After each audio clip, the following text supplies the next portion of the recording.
Welcome to the Daily. I am Vince Miller. Right here, we just study the Bible a few verses at a time. It is our mission to teach every verse of the Bible on video.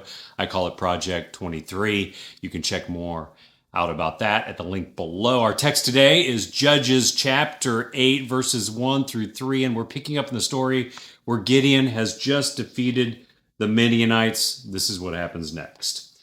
Then the men of Ephraim said to him, "What is it that you have done to us not to call us when you went to fight against Midian?" And they accused him fiercely. And he said to them, "What have I done now in comparison with you? Is not the gleaning of grapes of Ephraim better than the grape harvest of Abiezer? God has given into your hand the princes of Midian, Oreb and Zeeb.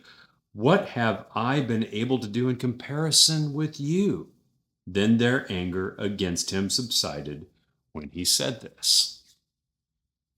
Now, right after the victory is over with Midian, Gideon faces the sharp criticism from one of the tribes of Israel. The men of Ephraim are furious that they didn't get an invite into the fight from the beginning.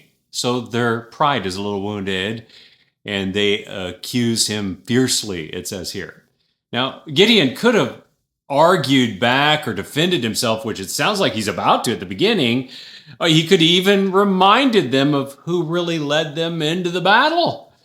Instead, he just humbly affirms their contribution, points to where they've been successful, and then reminds them that it was God who gave the victory, not a tribe or tribes. It was God. And his calm demeanor here and actual theological precision turn their anger into peace. It's quite cunning, actually. Now, every one of us is going to face criticism in life, I promise you. Sometimes it's fair, right? But sometimes it can be fueled by pride or jealousy or just a simple misunderstanding. And the natural instinct we all have is to fight back and defend ourselves. At least that's what I do.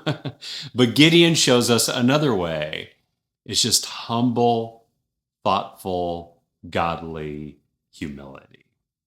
Now, handling criticism well doesn't actually mean that you're weak. It actually means that you're very, very strong and wise, because it takes a person with a very strong identity in Christ to not be threatened by that. And instead of escalating the conflict, a strong man of God, a strong woman of God, find a way to de-escalate it. Instead of defending yourself or your ego, you just point back to God's work. And that's not avoidance. That's actual leadership of yourself.